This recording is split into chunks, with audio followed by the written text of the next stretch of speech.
Bismillahirrahmanirrahim.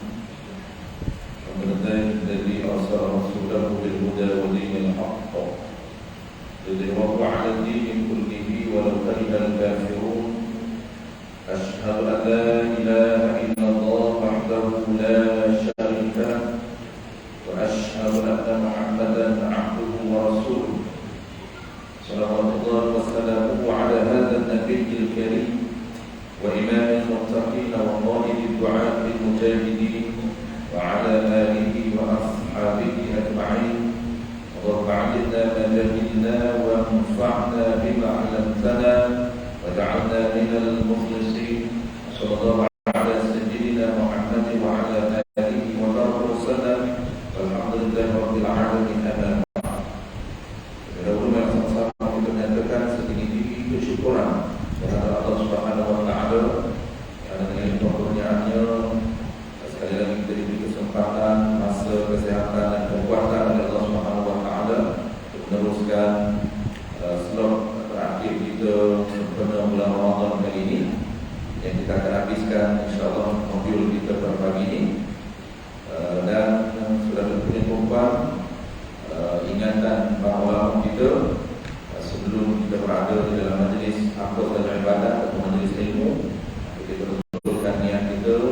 Mudah-mudahan sempurna bulan Ramadan ini kita akan dapat dua pahala. Pertama iaitu pahala wajib, kita belajar tajuk yang wajib, dan yang kedua yang pahala sunat, iaitu antara perkara sunat di dalam bulan Ramadan, sunat kita berada di dalam majlis ilmu. Baik, kita akan sambung modul kita ke surah.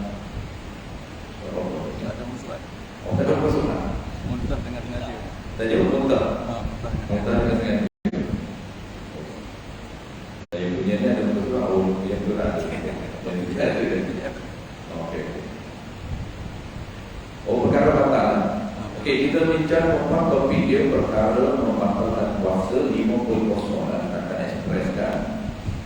Sebab kalau sempat pada hari ini, kalau sempat hari awal, kita akan ada slot terakhir, iaitu slot ibadat sempena Idul Fitri. Kita akan bincang berkaitan dengan program Idul Fitri, beberapa perkara-perkara ibadat yang perlu kita fokus sempena Idul Fitri. Baik, perkara membatalkan puasa yang pertama iaitu jima' dah selesai. Yang kedua, keluar mandi dengan sengaja dan selesai. Yang ketiga, sambung qala musannif rahimahullah taala, muntah dengan sengaja. Okey, setengah daripada perkara yang membatalkan puasa ialah muntah dengan sengaja. Sekira-kira keluar sesuatu dari dalam perutnya sampai ke abdomen. Okey, apa bahasa kata dalam mudah? Okey, rompahan. Okey, itu bahasa dalam. Kita lompat. Muntah dah. Jadi kita dah tahu muntah itu dia merujuk kepada apa? Merujuk kepada perkara keluar dari dalam dan dia rongga mulut saja. Kalau rongga lain tidak muntah. Keluar sesuatu dalam telinga tak apa. Keluar sesuatu melalui hidung tak apa. Keluar sesuatu melalui tangan tak apa. Jadi yang kata batal muntah ni keluar sesuatu melalui rongga mulut. Rongga lain. Sebab itu orang confuse. Dia ingat muntah batal, maka dia terkeliru juga dan nak samakan dengan muntah. Apabila keluar satu dari telinga, keluar satu dari hidung, dia nak samakan dengan muntah. Tak, muntah ni dia merujuk kepada keluar sesuatu melalui rongga mulut saja. Kita tidak baca nak benci pun tak boleh. Kecil, rongga tu kan, dia keluar sesuatu, telinga keluar sesuatu, hidung, hidung pun tak boleh tak keluar hidung. Nasib baiklah dia hanya rongga mulut. Baik, yang keempat, perkara membatalkan yang keempat, oleh musannif rahimahullah taala, memasukkan sesuatu benda ke dalam rongga dengan sengaja. Sebahagian daripada perkara yang membatalkan puasa ialah memasukkan sesuatu benda ke dalam rongga atau lubang yang terbuka dengan sengaja, dan lagi pula mereka mengetahui perbuatan tersebut haram dan batal puasa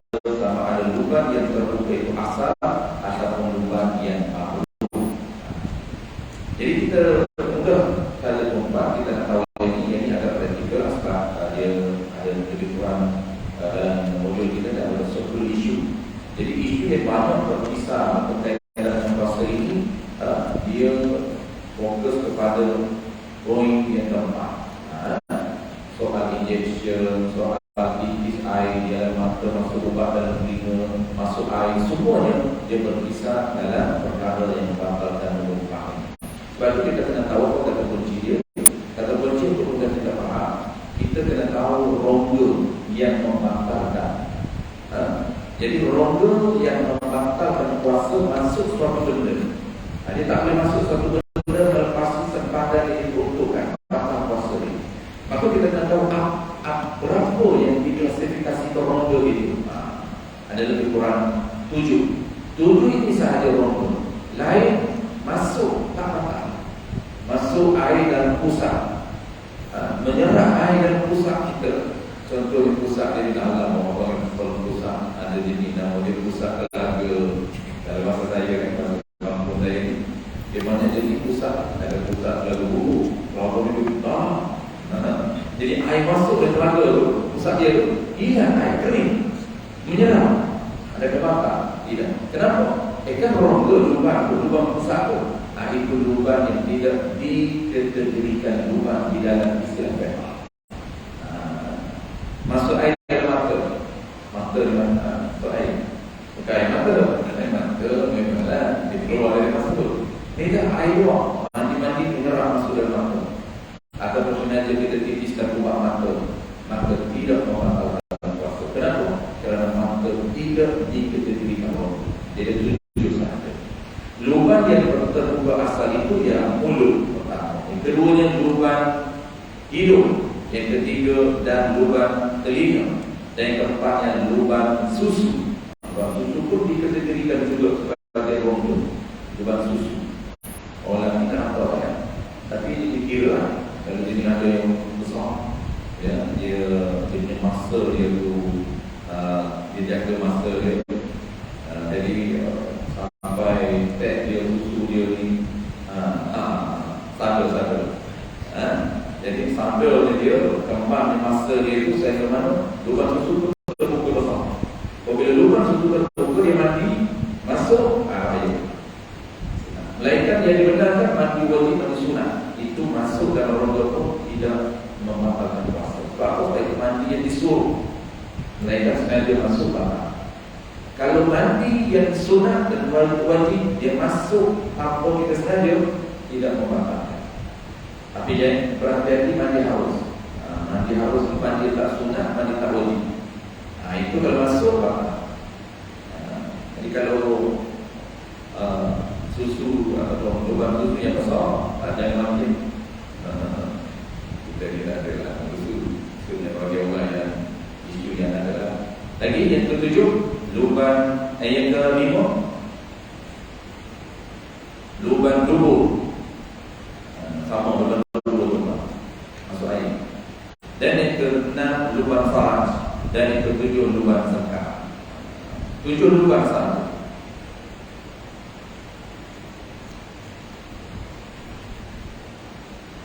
Dan kita tak silap dari sebut saudara ini, iaitu peruntukan hak. Setiap lubang dia peruntukan. Maksud dia ada hak yang diperuntukkan syarak. Mulut masuk satu benda melepasi sempadan huruf ataupun makhraj huruf hak. Itu hak zahir. Kalau hak batin. Maksud apa? Maksudnya kalau dia masuk benda kena lepas, kalau benda daripada luar masuk ke dalam, dia kena lepas sempadan huruf batin. Itu hak. Ihdinas siratal mustaqim. Ihdina. Jadi ihdina ini dia bagi bawah pada halqum itu sempadan huruf sempadan kawasan batin, kawasan dalam. Kenapa dikira dalam? Karena barang luar masuk dalam. Jangan lupa huruf hak. Kalau barang dalam keluar, itu sempadan luar. Mana dia? Huruf hak. Akan apa sikit? Alhamdulillahi Rabbil Alamin. Ar-Rahmanir Rahim. Itu dibagi huruf itu sempadan. Tapi mudah-mudah itu mana mana nanti mulai ke halqum. Bawah halqum sempadan halqum itu apa nama betul-betul sempadan itu ha bawah halqum. Saya dulu hidung sempadan hidung yaitu pangkal. Kalau jodoh kena ke pangkal berarti hidung. Itu dibagi khusyuk. Khusyuk ini sempadan yang diperuntukkan oleh syarat jangan sampai atau lebih daripada khusyuk. Apa maksud khusyuk? Yaitu pangkal hidung. Jodoh pedih. Masuk air itu apa pedih? Kalau masuk air kan? Khusyuk.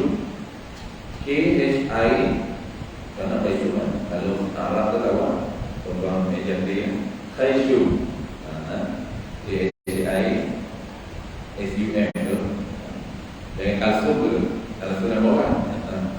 Khusyuk ni dia kena pakai lagi. Macam mana? Allah. Dia dah naik tak. Sebab itu huruf khusyuk dia kena dengung naik ke atas. Maksudnya kena pakai ni. Bismillahirrahmanirrahim. Bismillahirrahmanirrahim. Nabi ni dia kena naik sedikit. Tapi tak lama. Dan kita itu khusyuk. Kenapa? Baca Quran yang tepat. Kita kena jaga dia punya ciri huruf. Bismillahirrahmanirrahim.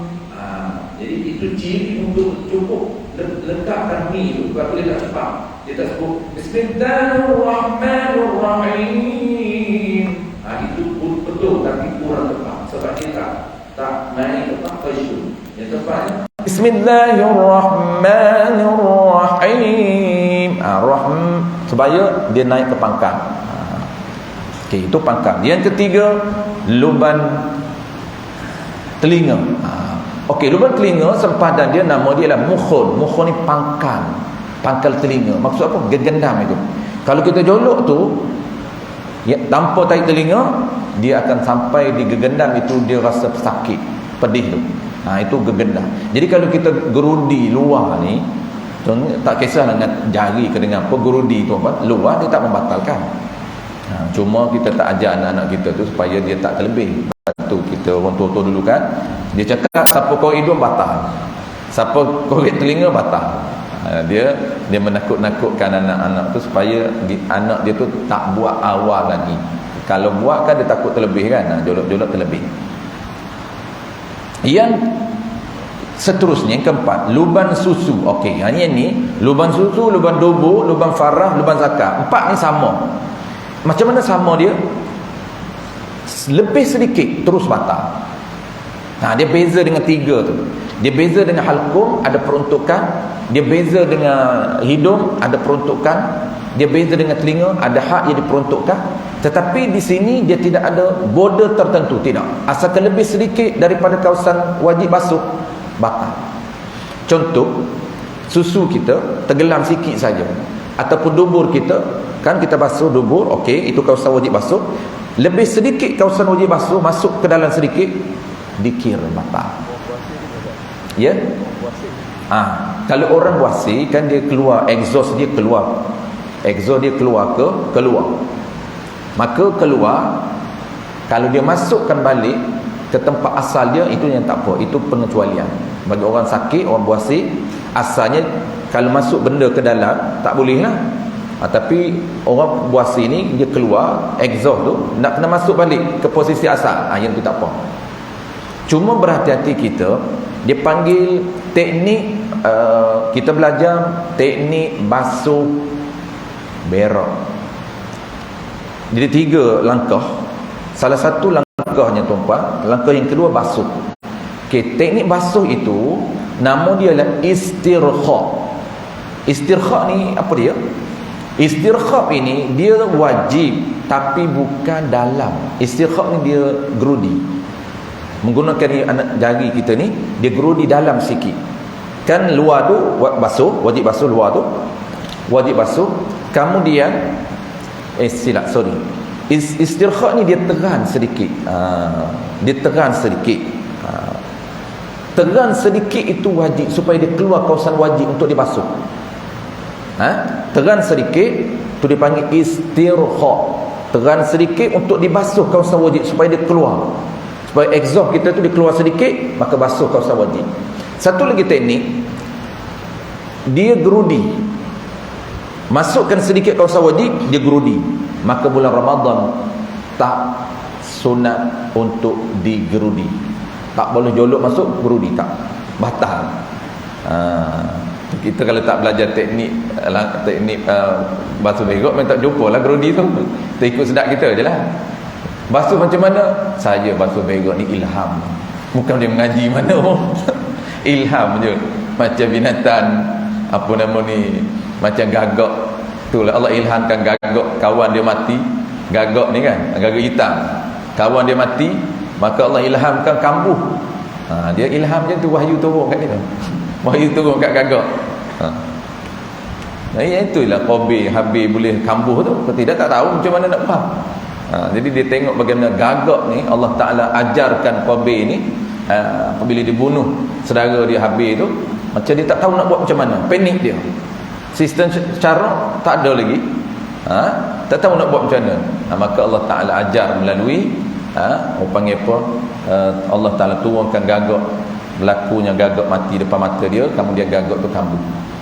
Ilham. Kita pun lebih kurang lah. Ilham aja banyak. Ilham tu bahaya tu apa? Kalau ilham malaikat okey lah. Kalau ilham syekh bahaya. Syaitan dia kacau. Jadi itulah kena ulama kata kena belajar.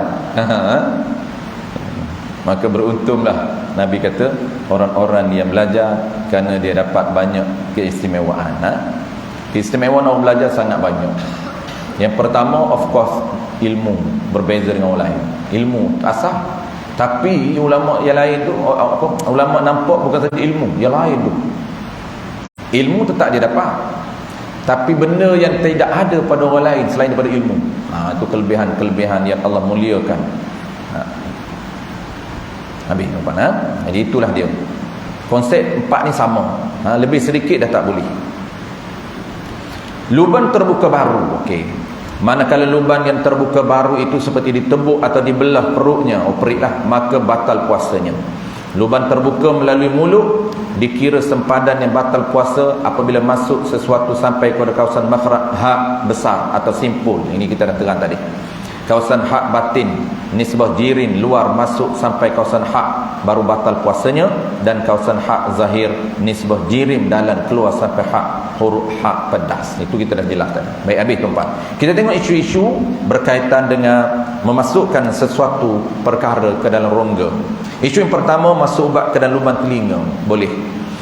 Sekiranya masukkan minyak atau ubat ke dalam lubang telinga atau ke dalam lubang zakar, maka batal puasanya pada pendapat yang terlebih sahih, dan pendapat yang sahihnya tiada batal puasa.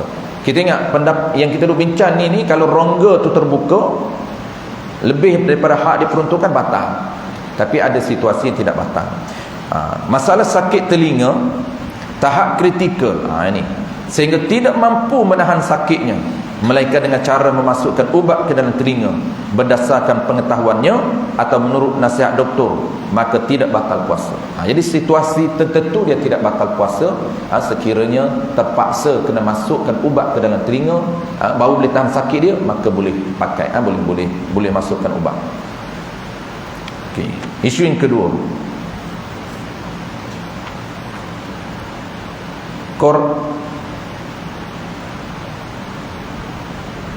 korek lubang dubur dengan jari. Habis.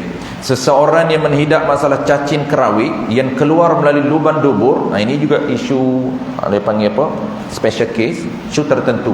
Kemudian dikorek buang dengan menggunakan jari, maka tiada batal puasa. Kita faham tuan, kalau biasa batal, tapi kalau isu tertentu yang perlu kepada dikorek, maka tidak membatalkan. Boleh. Yang ketiga, tahid sembelih. Pelik-pelik isu tuan. Masalah yang tersebut dalam kitab Matla'il Badraini wa Majma'ul Bahrain, katanya, kata musannif, setengah daripada perkara yang membatalkan puasa itu kembali semula. tahi sembelit ke dalam lubang dubur selepas keluar hak zahir. Selepas dia dah keluar separuh hak zahir, maksud hak kawasan yang wajib basuh dah keluar, kemudian tergelan balik, batal. Tapi ada syarat. Murad ni yang dikendaki dengan batal, yang jadi batal puasa itu sekiranya tidak mampu ataupun tidak berusaha untuk mengelakkan daripada kembali semula. Dia duduk biarkan masuklah, dia kata susah apa, dia pun tak tahu perkara batal. Itu batal. Tapi kalaulah dia cuba dah untuk bertahan, cuba berusaha untuk tak bagi masuk, tiba-tiba masuk juga, tak batal puasa. Tu dipanggil tak sengaja. Yang kata batal puasa itu sekira tidak berusaha untuk mengelakkan daripada kembali semula tahi tersebut ke dalam lubang dubur, dan tidak boleh untuk memutuskannya. Dia tidak ada skill untuk memutuskannya. Yang keempat, mencabut gigi. Tidak batal puasa orang yang mencabut gigi dengan syarat tidak ditelan darah dan air liur yang bercampur dengan darah. Ini pun dok kahluk tuan-tuan, musim Ramadan tu lah dia nak cabut gigi.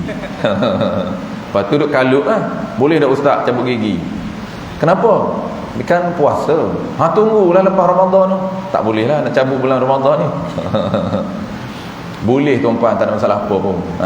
Cuma pertamanya dia hukum cabut gigi bulan Ramadan makruh. Dia boleh, haruslah, tapi makruh. Boleh ni kena jaga syarat dia. Pertama pada syarat dia, syaratnya tak telan darah yang bercampur dengan air liur itu. Darah dan air liur yang bercampur dengan darah, tak telan. Kalaulah tertelan air liur tu, maka batal.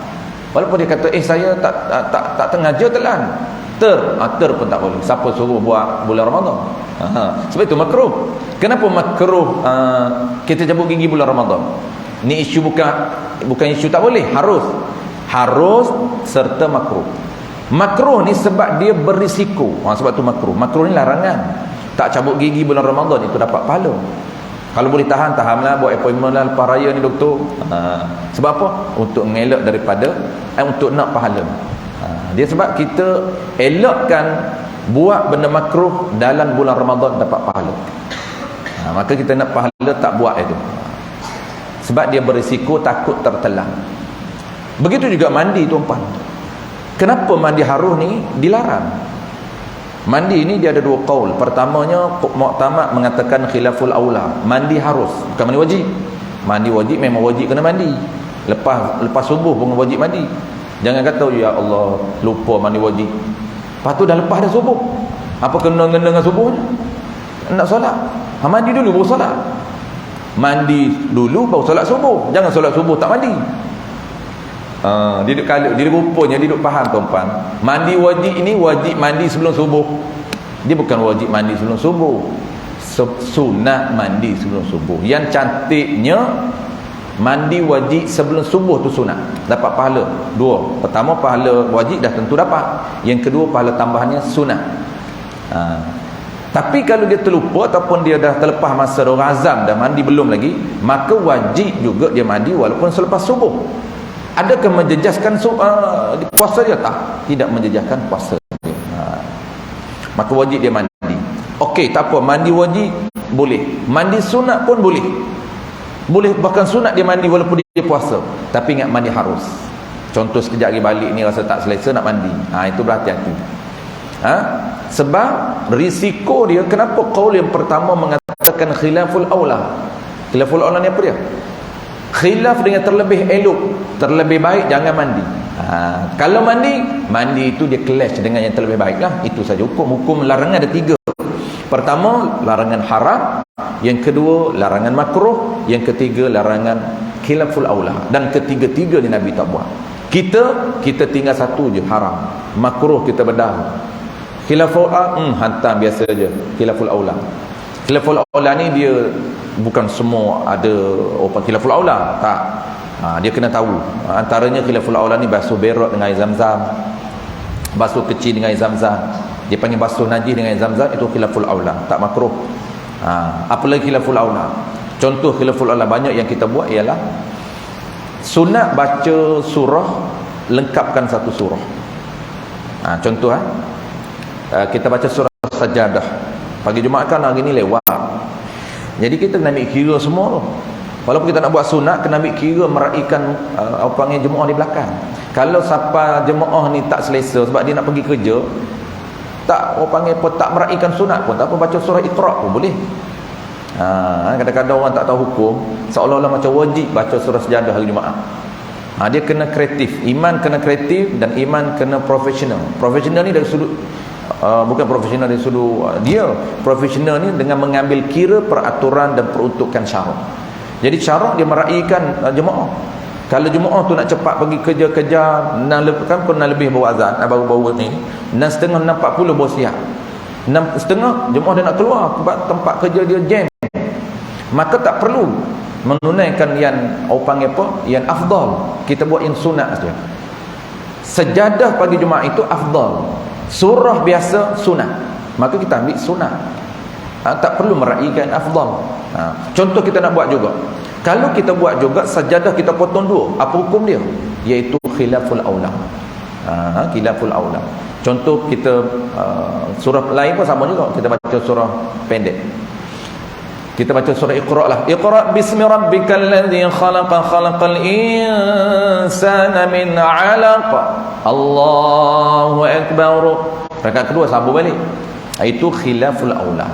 Ada setengah ulama kata tak makruh dan ada ulama kata makruh. Tapi ada ulama kata khilaful aula.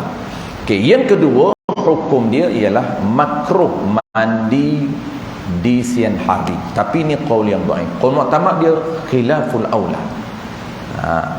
Kenapa? Kerana risiko. Kalau mandi harus, kalau masuk air melalui lubang dubur ataupun lubang farah ataupun lubang zakar ataupun lubang telinga dan sebagainya, maka batal walaupun tak sengaja. Lepas tu dia khilaful aula mandi. Lebih tepat. Kita terus ke isu yang kelima. Masuk jarikan lubang farah sama. Batal puasa sekiranya dimasukkan jari atau lain daripada jari ke dalam faraj lebih daripada kadar kawasan wajib dibasuh. Tak boleh masuk. Yang keenam, suntikan semasa berpuasa. Ini yang orang duk takut ni nak injek tak boleh ni. Sekiranya suntikan menggunakan jarum di paha atau di lengan untuk dimasukkan ubat atau air atau darah, samalah nak masuk air pun boleh, masuk darah pun boleh, injek ubat pun boleh, maka tiada batal puasanya kerana nas yang membatalkan puasa itu dimasukkan sesuatu benda ke dalam rongga. Walaupun masuk air, masuk ke dalam perut dan kenyang, dah bertiup-tiup dimasuk air dan tenaga dia pun lembek, daripada lembek tu asal tu masuk, saja masuk air dah cergas, energi dah power, maka kita kata batal puasa ni. Tak boleh. Jawab dia tak boleh tu tadi tidak membatalkan puasa. Nombor 7, maka lengan dan paha bukan rongga walaupun ubat tersebut menyerap ke semua kawasan badannya sekalipun. Tak batal. Yang ketujuh, menggunakan ubat titis ke dalam mata. Boleh. Tidak membatalkan puasa dengan memasukkan sesuatu benda ke dalam mata seperti dimasukkan air, embur ke, atau ubat titis ke dalam mata. Kenapa? Kerana mata itu bukan rongga. Tu je poin dia tu. Kata kunci dia rongga, kena tahu rongga. Sebab nas ni mana teks ataupun dia panggil orang panggil peraturan yang kata batal, peraturannya diperuntukkan masuk suatu benda ke dalam rongga. Benda dan rongga tu batal. Dan pula sengaja. Tidak membatalkan puasa dengan memasukkan suatu benda ke dalam mata seperti dimasukkan air atau ubat titis ke dalam mata kerana mata itu bukan rongga. Walaupun ubat tersebut meresap ke dalam rongga sekalipun, tidak membatalkan puasa. Walaupun ubat itu dia masuk ke dalam rongga perut, dia masuk ke saluran rongga. Contohlah mata ni kan, mata ni dia akan masuk ke saluran rongga sampai ke lubang sistem pernafasan, maka dia tidak membatalkan. Yang ke-8, masuk air ke dalam lubang telinga. Batal puasanya sekiranya masuk air ke dalam rongga ketika mandi yang bukan wajib dan bukan sunat. Bukan mandi wajib, bukan mandi sunat. walaupun bukan sengaja. Ni dia poin kita. Kita mandi harus masuk ke dalam lubang telinga. Mandi tersilap macam mana tu lah, tersilap gaya masuk lubang telinga. Kita kata saya tak sengaja, bukan nak masuk pun, bukan sengaja jiru air dalam lubang telinga. Jawab dia termasuk sengaja. Sengaja apa? Sengaja cari pasal. Siapa suruh mandi? Itu dipanggil khilaful aula mandi tu. Elok jangan mandi. Saya dulu ingat tuan-tuan, masa kecil-kecil tu, sampai hari ni minda dia ingat, mak saya kata tak boleh mandi. Dia orang tua tu, dia main hukum umum je, dia main tak boleh gotu je. Tak tahu tak boleh ni makruh ke haram ke. Tapi elok jugalah. Maksudnya kita tahulah boleh tak boleh, ada lagi hukum tu. Dua tu je. Dulu lengkaplah hukum ni, haram, makruh, detail. Naik generasi 80-an ni tinggal tak boleh, boleh. Naik generasi kita jadi TikTok, boleh semua. Habis orang panggil apa, tak boleh, hilang tak boleh, semua boleh. Makan babi pun boleh. Tuan-puan bukan geng TikTok, tak tahu lah viral makan babi tu kan, tak tahu lagi. Tak tahu tu tanda dia tak aktif TikTok. Saya memang aktif TikTok. Memang dia influencer, dia ini orang panggil, dia lah sekarang ni tuan-puan dibayar, review dibayar. Saya pun kena cari duit, orang offer review tuan-puan.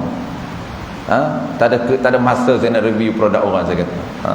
Kita bukan nak cari duit kan. Orang yang terdesak tuan-puan cari income melalui orang panggil public figure ni, apabila dia dah top dalam TikTok, jadi follower ramai, orang suruh review produk. Jadi ada seorang orang panggil apa, TikToker lah kita panggil, influencer ni kan, TikToker ni perempuan, tapi tengok gaya pun teruk sangat, padan lah, dengan free hairnya, dengan seksinya. Dia nak kena konten yang dia kena buat tuan-tuan untuk nak viralkan FYP dia punya TikTok dia kena makan try test daging babi. Makan. Dan orang kecam dia tu, ada juga netizen soleh, masih lagi ada beriman. Netizen yang bagus-bagus ni dia kecam apa? Dia baca bismillah. Dia macam menghina, dan sepatutnya JAKI kena ambil tindakan. Sebab dia open, dia buat di public. Dah public, kemudian dia viralkan pula. Memang kerajaan berhak untuk mengambil tindakan. Kalau kerajaan tidak mengambil tindakan, memang problem generasi ke datang. Generasi muda menganggap benda-benda itu boleh dijadikan bahan konten di dalam media sosial. Jadi yang orang kecam sangat, seolah dia memperlekehkan agama. Ketika dia makan daging babi, dia sebut bismillahirrahmanirrahim, dia try, dia kata sedap rupanya. Nampak tak? Tapi dia try sikit lah. Ini jahannam. Tak tahu mana boleh tak boleh. Dia ingat try sedikit boleh, ya. Dia tak boleh makan banyak, takat try sikit boleh. Sebab tu ramai orang try arak tu tuan-tuan. Sebelum ni dalam TikTok juga, orang minum arak, ada dua laki tu, pemuda juga, budak tu, dua dia minum arak, baca bismillah juga, tu pun dikecam juga. Tapi sekadar itu saja, tidak diambil tindakan. Itu yang kita sedih. Mana kalaulah non muslim buat macam tu, mungkin dia ambil tindakan di atas charge menghina agama Islam. Tetapi orang Islam, dia menghina agama dia sendiri di tempat terbuka, kerajaan tak boleh ambil tindakan. Tapi mungkin dah tak bertemu lagi, tak report. Jadi kerajaan pun kena report. Kalau tak report, JAKIM tak tahu. Jangan kata JAKIM, kita tak tahu.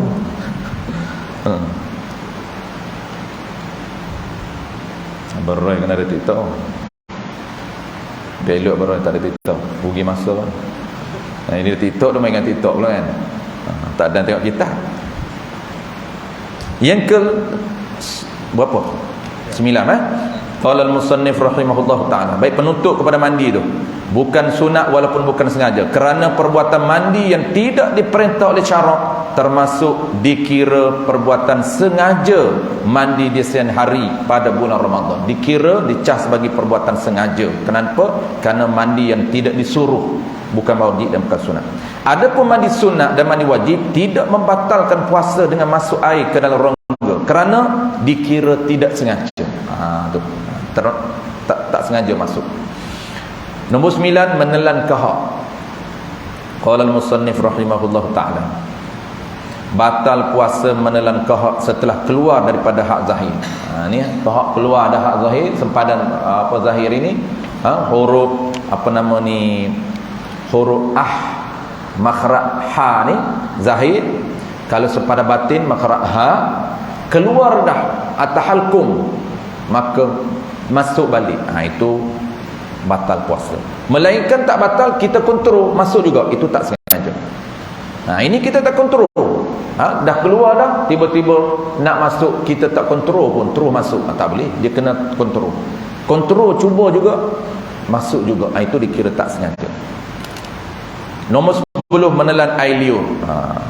Tidak batal puasa dengan menelan air liur sendiri yang suci. Air liur sendiri aja telan air liur kan, luar batal. Kenapa batal telan air liur? Dikira benda-benda. Dikira benda asing. Jadi tukar-tukar air liur. Air liur yang suci dan tidak bercampur dengan benda lain. Dia suci, air liur sendiri, yang kedua suci. Yang tak bercampur dengan benda lain. Dan air liur itu syarat ketiga tak batal, berada dalam kawasan mulut. Dalam kawasan mulut lagi. Dan air liur yang keluar dari bawah lidah, bukan air liur dah basi. Maksud yang keluar daripada bawah lidah ni, iaitu air liur yang belum, yang bukan basi. Kalau basi dia bukan keluar bawah kelenjar lidah, dia keluar daripada ma'dah, daripada perut. Kalau air liur basi batal kerana najis.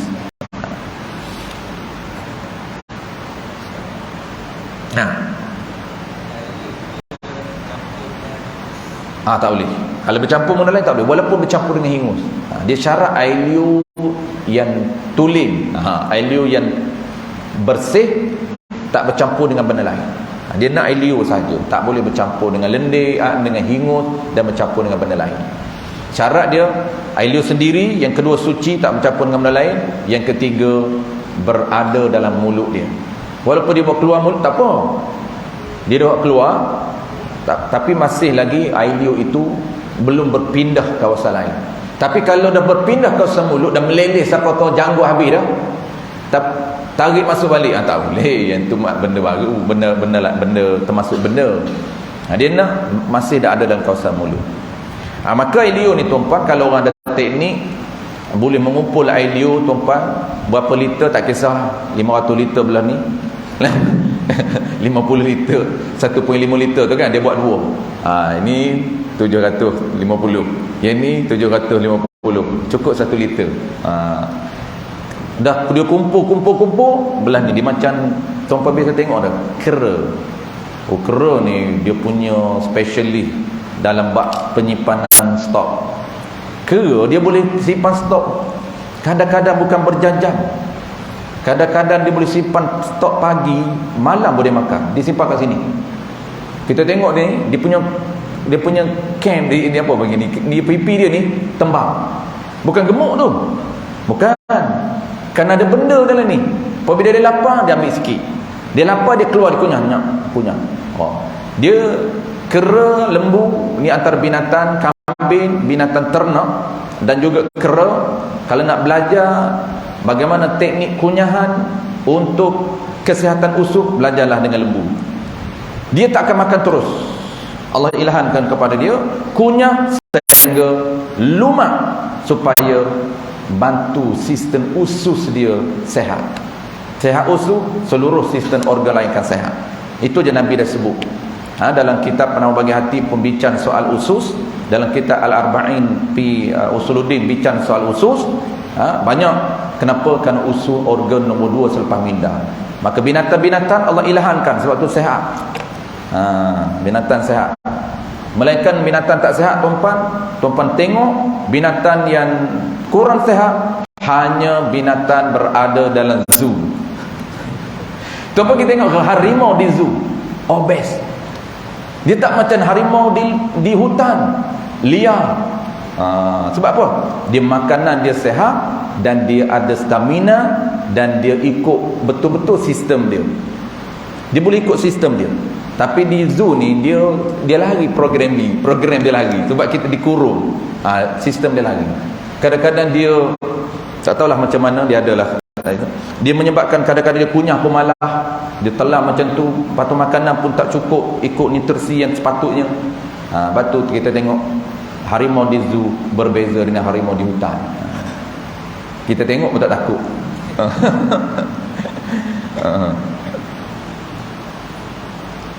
Tapi tuan-tuan kena ingat, hadis tu jangan betul lurus sangat. Ada setengah orang lurus kan, dia kunyah 40 kali je, bilang tasbih duduk depan 40 kali, ngap ngap ngap ngap. Sebab Nabi kata kunyah tu sampai 40 kali. Hadis itu bukan nak cerita pada angka. Hadis itu dia kena cerita pada lazim, makna lazim. Tu dia kata kena faham hadis menurut ulama. Saya dulu masa belum belajar tu, belum belajar kitab Mukhtasar Abi Jamrah dengan Tok Guru, saya faham macam tu juga. Dan kita duduk dengan hadis je kan, dengan hadis 40 kali kunyah 40 dipasak, diinstal dalam minda, kita pun faham macam tu. Apabila mengaji tu, Tok Guru kata ini mafhum makna lazim. Apa makna lazim? Lazim daripada 40 itu kunyah banyak sehingga lumat. Dah lumat 10 kali, tak perlulah hantam sampai 40. Jangan lurus bendul. Dia banyak dalam Quran ini apa panggil makna-makna lazim, kena faham ni. Kita pun 40 lah, selagi tak 40 lagi tu tak telan. Lumat maksud nak pada lazimnya 40 kali, biasanya 40 kali lumat. Apabila lumat telan, dia akan bantu sistem usus cantik. Jadi usus kita ni dia tak ada problem lah, dia panggil penyerapan itu, dia bantu penyerapan. Habis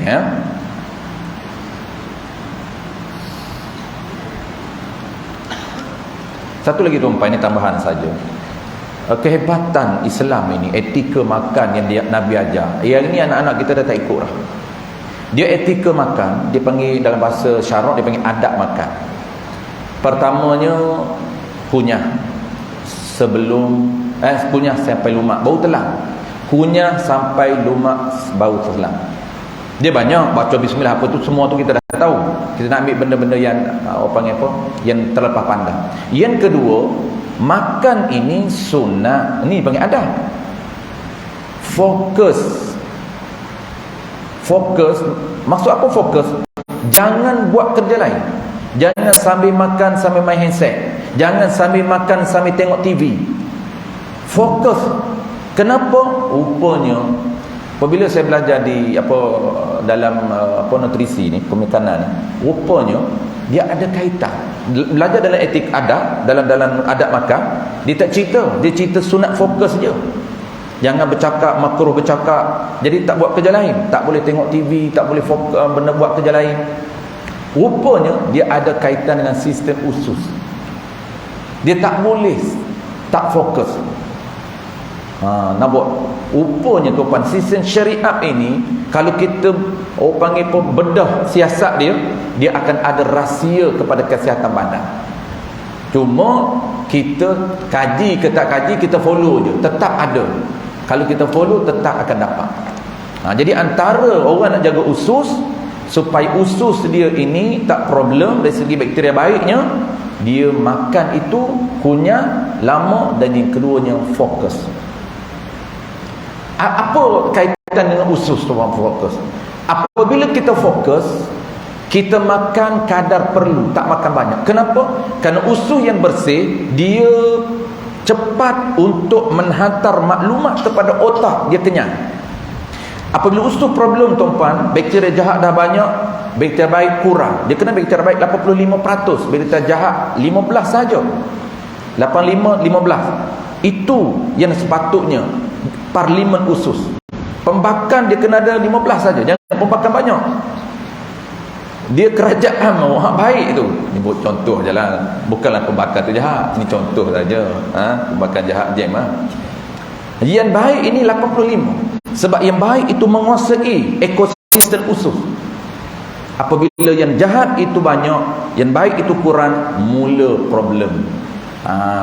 Sistem usus mula problem, mula angin pun dia keluar. Mula angin lah kita panggil, mula gastriknya tak kontrol, mula GERD-nya. Nampak tak? Tapi punca dia apa? Punca dia usus kita kotor. Sebab apa? Sebab makanan dan cara makan. Dia dua. Makanan tak betul, cara makan tak betul. Dua-dua ini merosakkan usus. Apabila usus kotor tuan-puan, menyebabkan signal sampai kotak lambak. Sepatutnya signal sampai kotak kenyang awal. Sebab tu kita stop. Ini duk ngap. Oh sedaplah cerita ni. Ngap. Tengok cinta yang hilang. Apa yang duk viral tu? Tuan-puan tak tengok TV. Saya pun tak tengok juga. Tu yang dua-dua sama tak tahu. Cinta yang hilang. Drama bersiri Habis dah cerita tu. Cerita hilang tu seronok juga sebenarnya tuan-puan. Saya tak tengok, tapi saya baca novel dululah. Saya ni kaki novel dulu tuan-puan. Saya penulis novel dulu. Novel saya belum diterbit. Yang diterbit ialah cerpen. Ni apa puisi. Puisi saya banyak masuk majalah Fokus, masuk majalah Islam. Pencen apabila menulis novel separuh. Kenapa pencen? Puisi dah banyak. Sebab bertemu dengan kitab. Jadi ruginya masa aku habiskan dengan benda-benda yang tidak ada manfaat. Bukanlah tiada manfaat, maksudnya benda manfaat lebih banyak lagi. Novel, kalau kita novel Islami okeylah. Saya dulu novel yang ada Islami ada tak Islami kan. Masa tak Islami ni novel biasalah. Puisi banyak, puisi Islamik saya tulis. Masuk dalam majalah Islam, masuk dalam majalah Fokus, disuntin oleh DBP. Zaman yang tidak ada simpanan, saya simpan dalam fail je dulu. Lepas tu dengan fail hilang. Majalah dulu pun, majalah yang keluar puisi saya tu memang simpan. Masa tu baru tingkatan 3 saya mula menulis puisi. Kebetulan tuan-puan, rupanya kuncinya begini. Ni kunci. Saya dapat kunci sastera dan dapat kunci kitab. Rupanya kunci dia, kalau tuan-puan bertemu dengan orang yang spesialis, walaupun tuan-puan bukan bidan dia, bukan orang jenius pun, insya-Allah boleh. Kita tak jenius pun, tapi kita boleh menguasai kitab. Dengan syarat cari mentor yang betul. Orang panggil right person. Memang dia orang yang betul, guru yang betul. Saya cepat boleh. Saya dulu tuan-puan, masa sekolah rendah, saya kurang minat BM. Tingkatan 3 saya tak boleh menguasai BM lagi. Pelik orang Melayu tak boleh menguasai BM. Mula saya kuasai BM ialah tingkatan 3, 5. Tingkatan 5. Walaupun tak ada skor A. Masa tu tidak ada A, dia 1, 2, 3, 4 kan. Saya tak boleh 1 pun. Saya boleh 3 je SPM. 3 SPM. Dia kan boleh 1 sampai 9 kan. Kalau 6 tu lulu, 7 lulu, 6 kredit. 6 tu kredit lah. Kalau skor 1, 2, 3 tu kira okey lah tu kan. Tapi kalau boleh 1 lagi power lah. Mula saya minat tingkatan 3, tingkatan 5. Sebab apa tuan? Sebab kebetulan sekolah saya itu seorang guru sastera yang mengajar BM saya ialah sastrawan negara. Rupanya dia ni tuan-puan tak bawa buku pun dia masuk kelas. Nama dia Mukhtar Awan. Mukhtar Awan, banyak puisi dia, puisi dan buku dan bidang sastera dia banyak. Dan sastera biasalah selekeh tengok. Itu style dia lah. Rambut pun tak sempat nak gunting. Macam Isam Said. Itu gaya sastera. Mata pun merah saja, tak cukup tidur. Dia kata menulis waktu malam menulis. Apabila dia ajar tuan-puan teknik simple, rupanya tak payah pun BM ini. Grammar tu memang payah lah, kena kuasai lah. Tapi menulis itu, teknik menulis itu, dan saya belajar dengan dia dalam 2 tahun saja. Tingkatan 6 tu dah tak. Maka setahun belajar, dan dia bagi untuk setiap student dia bagi latihan kepada yang minat buat puisi sendiri. Itu yang dipaksa kita jadi boleh menulis puisi tu. Habis tuan-puan, kita tinggalkan dunia lagu. Dia taklah lagu tuan-puan, dia ada mesej dia. Sebab dulu Islam pun naik, dakwah Islam itu salah satunya melalui syair. Syair ni puisi lah. Syair lah. Okey, yang kelima ni tuan-puan yang kita nak express, yang gila ni dia mudah saja. Yang kelima gila, yang keenam pensan, yang ketujuh berbuka dengan sengaja, yang ke-8 murtad wal'iyadbillah, yang ke-9 datang haid ataupun nifas, yang ke-10 melahirkan anak. Yang ke-7 simple, kita tak nak detailkan. Baik, kita terus kepada tajuk baru tuan-puan. Sebelum kita nak break, kita akan break sekejap lagi. Qala al-musannif rahimahullahu ta'ala. Okay, tajuk baru ni kalau tuan-tuan ada soalan boleh tanya. Tajuk baru ni yang mungkin dia akan ada praktikal dengan kita. Kalau ada soalan boleh tanya.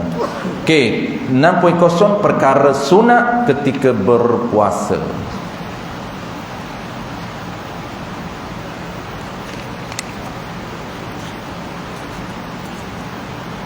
Yang pertama, sunat bersahur walaupun dalam keadaan kenyang dan walaupun dengan kuantiti yang sedikit sekalipun. Sunat bersahur.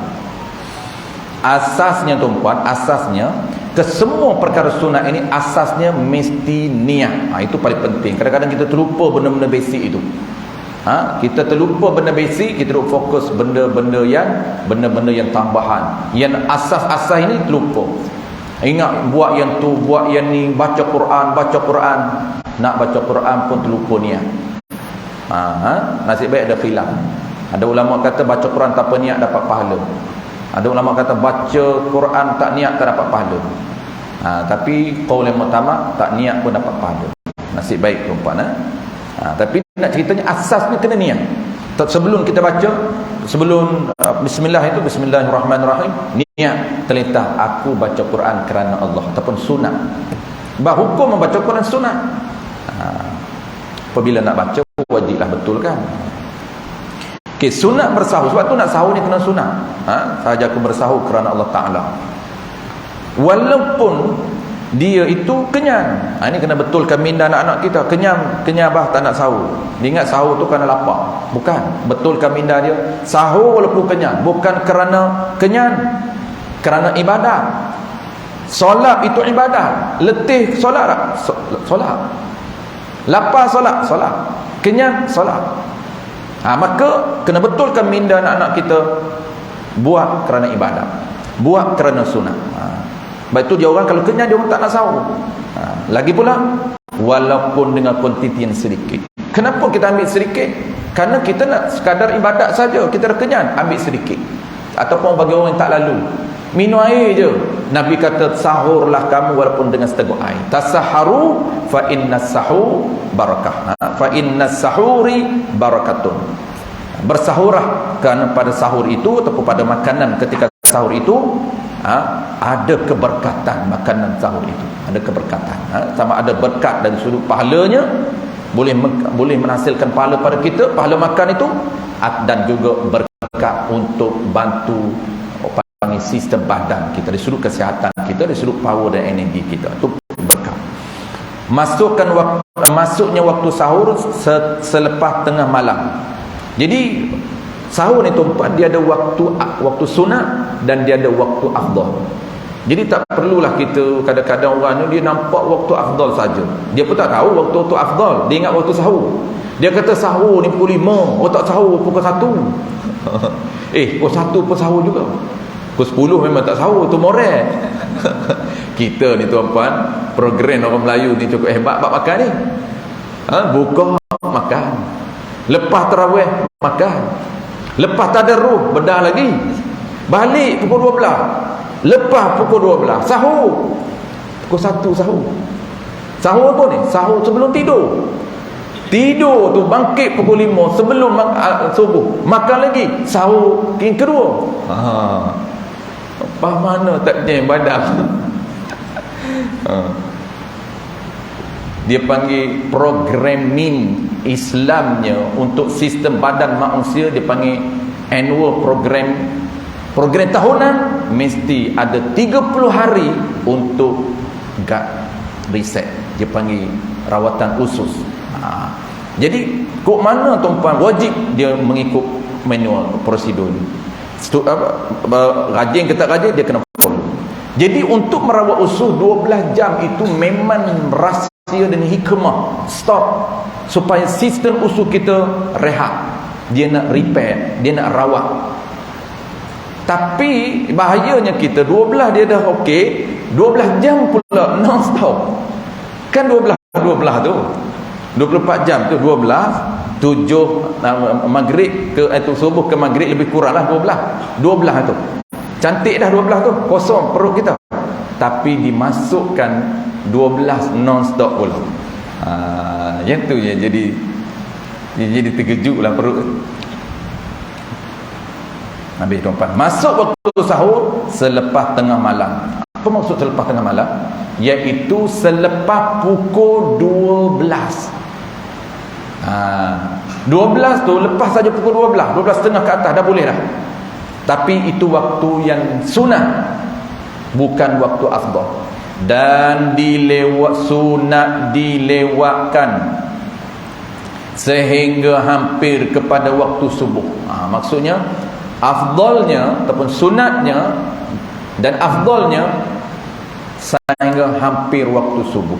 Maksudnya dia bersambung dengan imsak terus. Lepas kita sahur, imsak terus. Dan sunat yang kedua, qala al-musannif rahimahullahu ta'ala, dan keduanya sunat segera berbuka puasa bagi mereka yang yakin masuk waktu. Dia tengok matahari gelincir, itu sunat segera. Adapun mereka yang zon, masuk waktu harus berbuka awal. Tak sunat pun, hanya harus boleh. Zon, bukan tengok pun matahari. Yang ketiga, sunat berbuka puasa sebelum solat. Jangan solat dulu, makruh. Bahkan makruh sekiranya melakukan solat terlebih dahulu sebelum berbuka puasa. Makruh. Nabi kata apa? Kana Nabi sallallahu alaihi wasallam yuftiru qabla an yusalliya. Qabla an yusalliya. Nabi kata yuftiru qabla an yusalliya, berbuka puasalah sebelum kamu mendirikan sembahyang. Itu sunat. Kalau solat dulu makruh. Buka dulu. Buka ni orang kita, dia ingat buka ni dia kena bedah nasi. Tu orang kita. Buka dengan kurma tu bukalah, lepas tu azan. Ambil kurma sikit, azan, lepas tu solat. Ini dia nak kena buka, maksud dia kena hadap nasi sepinggan, barulah kita boleh solat. Solat dulu baru makan nasi. Yang keempat, sunat membaca doa selepas berbuka puasa. Adapun doa sebelum berbuka, sunat dibaca doa seperti biasa yang lazim diamalkan sebelum makan. Ini Allahumma barik lana fi ma razaqtana wa qina azabannar. Buka, lepas buka tu baru kita baca Allahumma kasumtu wa ka'amantu. Allahumma lakasumtu wa bika amantu wa ala rizqika aftartu bi rahmatika ya arhamar rahimin. Ya Allah, dengan rezeki kamulah aku berbuka. Jangan tak berbuka lagi baca Allahumma laka sumtu, walaupun dia ada khilaf. Tapi kita ambil qaul mu'tamad. Qaul mu'tamad mengatakan doa ini dibaca selepas makan, selepas buka. Jadi bertepatan dengan maknanya Allahumma laka sumtu, ya Allah, dengan rezeki kamulah aku berbuka. Laka, dengan kerana kamulah aku berbuka. Kita berbuka ni bukan kerana kita, bukan kerana kita selera, bukan kerana kita lapar, tapi kerana perintah Allah suruh berbuka. Bahkan delay itu makruh. Jadi kena ubah. Allahumma lakasumtu jangan baca belum. Kita dah lama dah tuan-tuan, daripada kecil lagi duk baca Allahumma lakasumtu wa bika amantu Allahumma barik lana. Marah. Siapa baca Allahumma barik lana? Oh, silap tu. Silap dia silap. Nak makan ni Allahumma barik lana. Doa berbuka. Doa berbuka tu maksudnya doa selepas berbuka. Kita tak buka lagi. Buka dulu. Barulah Allahumma laka sumtu wa bika amantu wa ala rizqika. Tu. Wa ala rizqika aftartu. Dengan rezeki kamulah aku berbuka. Bukan orang lain bagi. Orang lain bagi tu asbab je. Kita nampak orang sedekah kat kita bubur lambu, orang sedekah kat kita kurma, tapi yang sebenarnya Allah Ta'ala yang detik hati dia bagi kurma kepada kita. Dapatlah kurma satu bulan.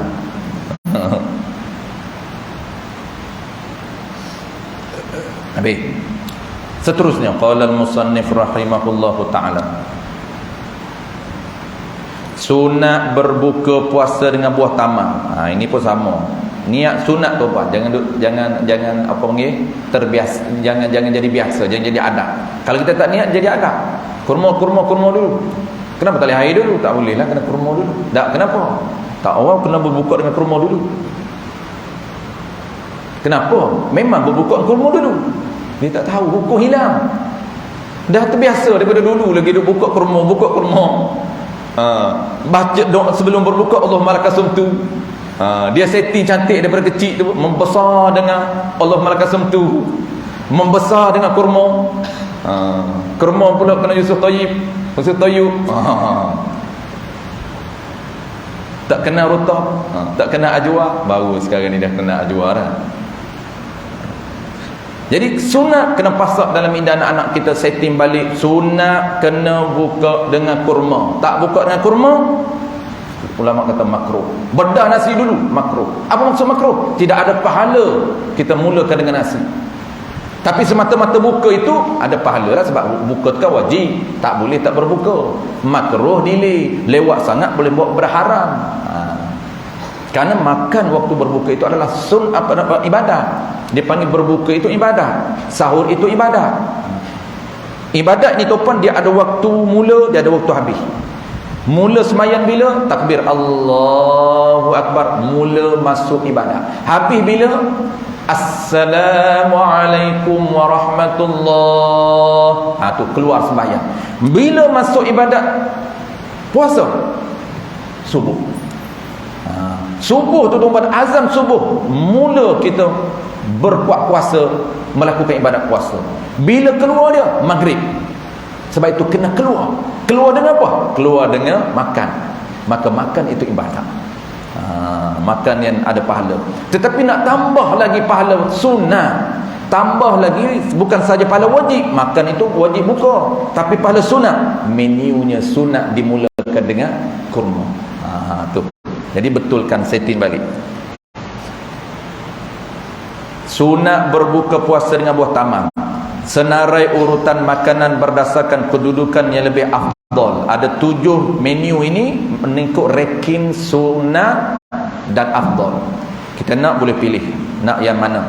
Nombor 1 topan paling tinggi ranking dia ni, paling afdal, 3 biji buah rutab. Dalam kurungan buah kurma yang basah, separuh masak sebelum bertukar menjadi buah kurma kering. Dia fresh tu kan, dia baru masak tu, dia tak mekar lagi, dia tak kering lah. Dah lama tu dia kering dah, kering tu dia jadi kurma. Belum lagi tu fresh tu dia panggil buah rutab. Ini mahal lah sikit topan. Biasalah nak nilai tinggi ni dah mahal sikit topan. Dia panggil apa? Dia panggil fitrahnya begitu. Nak satu benda yang nilainya tinggi, mesti terpaksa kena lepaskan satu benda yang besar. Nafsu kita ni nak buat benda yang tinggi, kena lawan dia sangat-sangat. Sebab apa? Benda itu nilainya tinggi. Nak buat benda tu besar pahala, kena lawan. Begitu juga nak lawan nafsu. Duit ni nak habiskan untuk rutab 300. Rasa berat sangat sebab nilai. Tapi cuba masuk KFC, bedal semua satu family, 300.5 satu family. Ringan aja. Oh, abah belanja, senyum, abah belanja 300 lebih. Abah nak belanja rotok macam ni menggigil. Berapa? 300. Kejut. 300.5 rotok nak pahala besar. Bukan untuk diri dia saja, untuk anak boleh, anak pun boleh tumpan 3 biji rotok, pahalanya besar. Isteri pun boleh tumpan 3 besar. Tapi rasa ni tumpan, Allah nak bayar ni, rasa sebulan ingat. Sebulan dia ingat, abah beli ni mahal ni. KFC abah belanja 2 bulan dulu, tak ingat. Nampak? Sebab value, nilai itu, kalau nilai itu biasa, memang dia tak ingat pun. Tapi kalau nilai itu besar tuan, berjaga-jaga.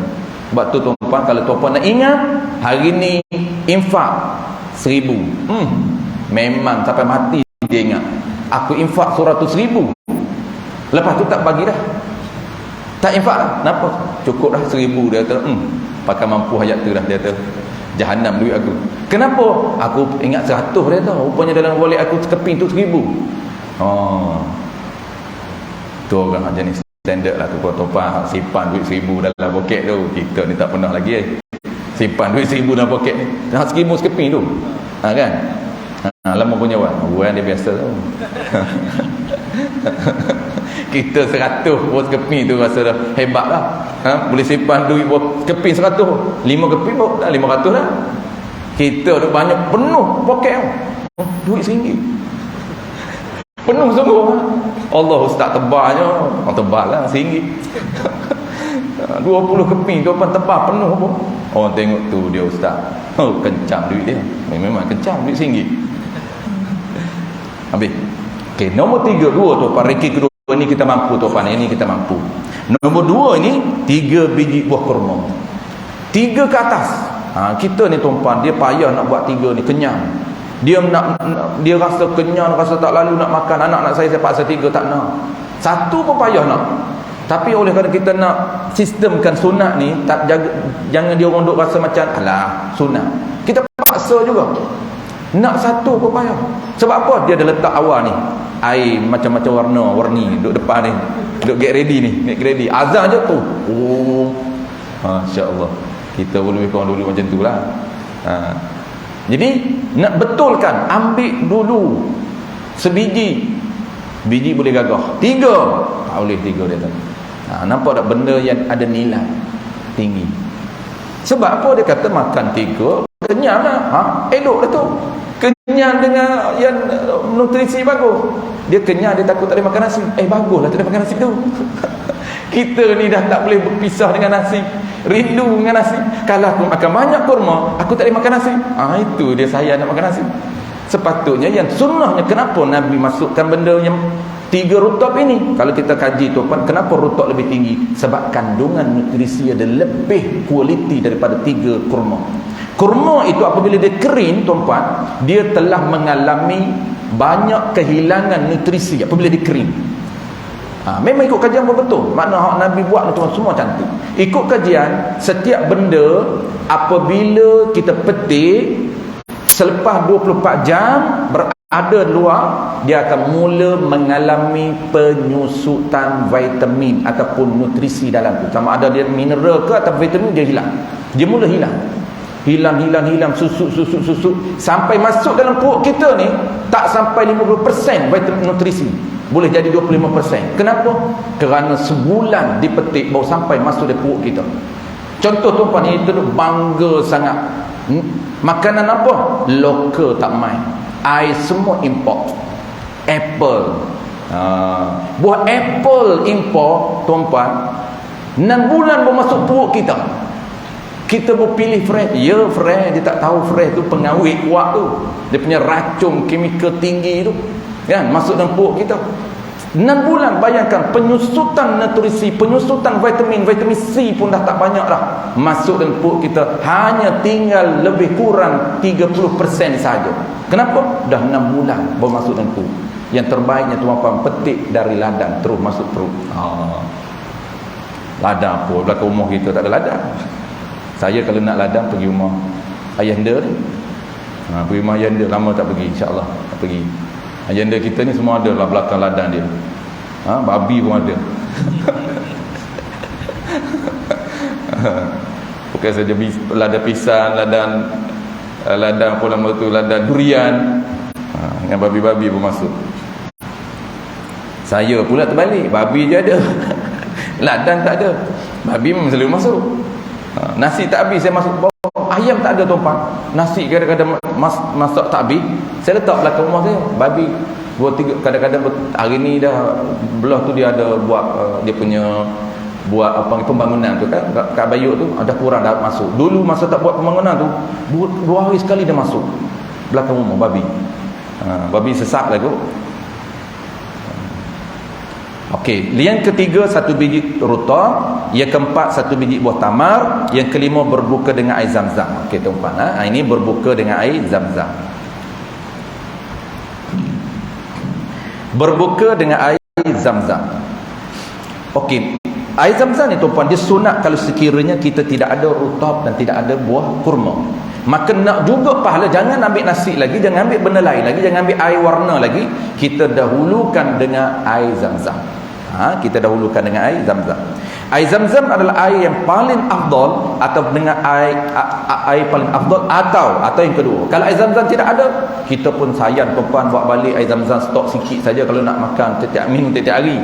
Maka ambil air putih boleh. Jangan dahulukan dengan air lain, iaitu kita ambil air putih.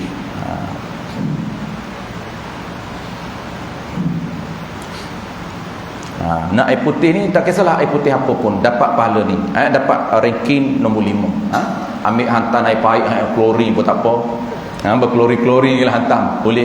Tapi kalau nak cantiknya air yang terbaik selepas air Zam-Zam, ini kajian yang dibuat oleh profesor di Amerika, iaitu Spring. Kenapa air yang macam ada mabayuk, air Spring. Sebab apa kajian dia air yang terbaik ada kena 3 ciri, dan 3 ciri ini ada pada Spring. Pertamanya lah kandungan air yang mempunyai kandungan nutrisi ataupun mineral yang tinggi. Sebab tu air Zam-Zam terbaik. Kandungan mineral yang paling tinggi ialah air Zam-Zam. Kita tak tahu ilmu ni tuan-tuan. Apa saja orang offer, sistem filter kita bedal, walaupun filter itu menapis ke semua mineral. Yang tinggal ialah air mati. Kita nampak putih, nampak bersih, bedal. Sedangkan putih, bersih tak semestinya terbaik. Ciri pertama, ingat, mesti thayyib, iaitu mengandungi mineral yang power ataupun mineral yang tinggi. Ini kajian menunjukkan Spring dia lebih rendah mineral sedikit berbanding air Zam-Zam, itu dia tinggi. Yang kedua tuan, ciri yang kedua dalam pemilihan air, iaitu bersih ataupun bebas daripada kandungan kuman ataupun virus ataupun bakteria yang berbahaya. Ini yang tidak ada pada air Zam-Zam. Kenapa? Kerana air Zam-Zam tuan, dia menggunakan teknologi yang nama dia UV light untuk membunuh kuman dan bakteria yang ada di air Zam-Zam sehingga 99.99%. Dan teknologi inilah yang digunakan pakai dalam teknologi Spring yang dibuat di Amerika. Tengok orang putih tuan, dia punya kaji benda-benda yang Islam buat kualiti dan dia duplicate balik. Dan yang ketiga tuan, yang kita tidak ambil kira dalam isu air, mesti ciri yang diambil kira air yang bebas daripada logam berat yang berbahaya kepada sistem badan. Logam berat, plumber, mercury. Ini logam berat yang memang kalau kita tak alert, dia boleh menjejaskan sistem badan kita, termasuk boleh menurunkan sel saraf otak. Kita duk minum nampak putih, klorin pun bedal putih, putih lah nampak tak tapis. Tapi bahaya tuan. Dan ini juga ciri ketiga tuan, air Zam-Zam jangan bimbang, dia tidak ada bahan-bahan logam yang berbahaya kerana dia mengandungi tapisan yang sangat bagus. Dan teknologi ini juga diguna pakai dalam teknologi Spring. Mereka menggunakan, dia panggil teknologi penapis, menggunakan, dia panggil apa itu, bahan organik, iaitu tempurun kelapa. Kajian saintis, kenapa menggunakan tempurun kelapa, tak guna buluh dan sebagainya. Saintis, fakta dia, tempurun kelapa rupanya boleh menapis bahan ataupun bahan cemar ataupun logam berat paling efektif. Sebab tu Spring boleh menapis sehingga 140 bahan cemar. Okey, settle tu. Itu air Zam-Zam.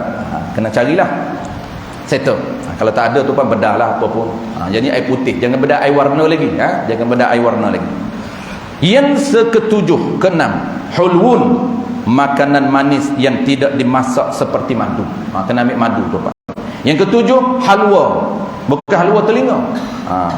Makanan manis yang dimasak seperti segala kuih muih beraneka ragam. Yang manis sebagai pengganti kepada makanan tersebut. Ini last tuan-tuan, last. Kurma pun tidak ada, air Zam-Zam pun tidak ada, air putih pun tidak ada. Ada tak lalu, dia kata air putih tak lalu sangat. Maka dia dia ambil ranking yang terakhir, yang ketujuh, iaitu kuih. Apa saja kuih yang manis. Apa dia barang kuih mana? Kuih Melaka apa dia? Buah Melaka.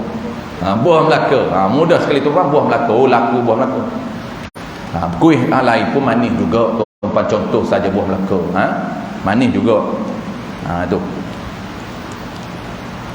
Yang ni tuan, dia tidak ada hadis, tidak ada orang panggil apa? Hadis secara indirect, dia panggil halwa ni. Ini kias, ulama kias. Yang ada hadis direknya ialah setakat air zam-zam dan air putih. Ulama qiyas. Nabi kata apa? Kana Nabi sallallahu alaihi wasallam, hadis yang diriwayatkan daripada Anas bin Malik, yuftiru qabla an yusalliya bi rutabatin atau ala rutabatin. Fa in lam yakun rutabatun fatumairat.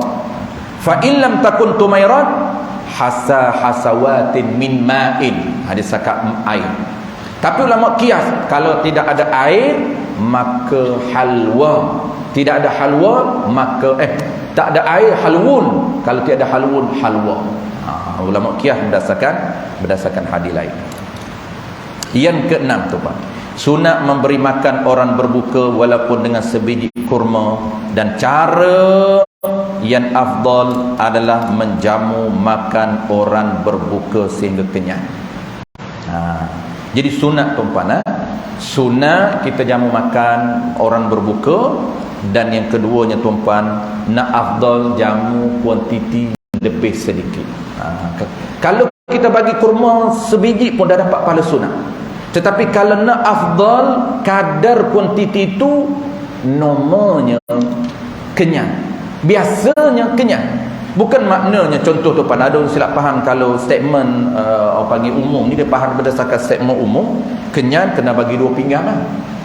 Kalau nasi tu apa, seorang-seorang tu nak kenyang 2 pinggan, tidak, bukan maksud begitu. Maksudnya kuantiti itu secara urufnya makan tu dah boleh kenyang dah.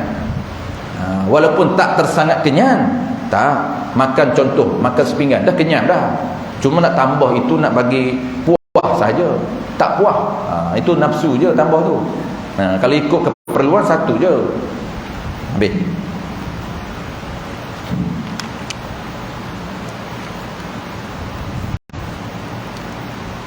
Dia perlu tu lain. Tu orang kadang-kadang orang tak faham tafsir perlu tu. Keperluan tu satu. Tambahan itu itu untuk orang panggil apa? Untuk kehendak dia. Untuk orang panggil apa? Kehendak. Macam kita lah kehendak. Kehendak air, nak air putih, nak air suam, nak air panas, nak air sejuk. Kita dahulukan kehendak daripada perlu. Keperluan badan kita bukan air suam, air panas, air sejuk. Kehendak badan kita adalah air yang bersih, yang ada mineral. Walaupun air itu tak sejuk pun, tapi kita biasanya dahulukan. Air sejuk ada tak? Saya nak kalau ada air sejuk. Air RO pun tak apa, dia bedah. Itu laku orang jual water filter RO tu Pak. Bayar 100 je sebulan. 7 tahun. Itu 3 tahun. Ada yang dia buat 4 tahun. Kira kekelit 6,000 lebih juga. Tapi kualiti tuan-puan, mineral zero. Dia bukan tahu reverse osmosis apa dia. Kita tak, bukan bidang kita. Bak air bukan bidang kita. Yang bidang kita ada air sejuk tak? Saya nak mudah nak bakit malam nak buat susu anak saya, air sejuk panas. Tu je, itu kemudahan. Dia tak faham keperluan. Keperluan bagi ke anak kecil tu jangan bagi air zero, air mati. Bagi air yang mineral, bagi air yang tidak ada bahan logam. Bayangkan duk isi anak umur baby sampai anak besar. Bayangkan berapa banyak sistem badan dia rosak. Hormon-hormon dia dah rosak. Kenapa? Kerana kita tak jaga mengikut piawaian yang Nabi sebut.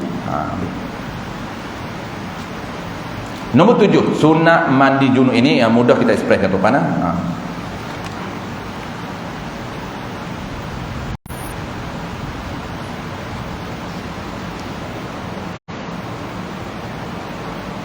Nombor 6 ni tuan-puan, ni antara ulama besar kan. Nombor 6 ulama besar kan. Kalau pergi di Yaman, tunggu saya cerita tuan. Yaman ni besarnya dia membesarkan menjamu orang makan ni, sehingga di depan rumah ulama tu, depan rumah Tok Guru, dibuka kemah. Dibuka kemah sepanjang Ramadan, dibuka kemah. Dibuka kemah, dia sediakan makanan. Siapa lalu depan rumah dia, berhenti makan. Lalu makan. Sebab dia nak ambil pahala menjamu makan orang ini. Pahala dia besar. Dia ada 2 pahala. Basic. Pertamanya, pahala semata-mata menjamu dia. Afdal tu jamu kuantiti banyak. Dia kedua, dia nak. Yang kedua apa? Yang keduanya, afdal yang kedua, Dia pertama afdal dari segi kuantiti. Yang kedua afdal dari segi golongan sasar. Golongan sasar. Golongan sasar ni makna siapa golongan yang afdal kita bagi. Bagi semua orang pun boleh. Tapi afdal bagi kepada orang soleh. Kenapa dia nak? Kerana dia nak offer yang kedua, iaitu apa dia yang kedua? Iaitu jamu makan orang soleh dapat pahala afdal, dan juga satu lagi pahala segala bentuk amalan orang soleh akan dikredit kepada dia. Itu dia nak. Jadi kita bagi makan kepada dia, apa saja ibadat dia buat akan dikredit pahala kepada orang yang memberi makan kepada orang soleh. Tak kisahlah siapa pun tuan-tuan.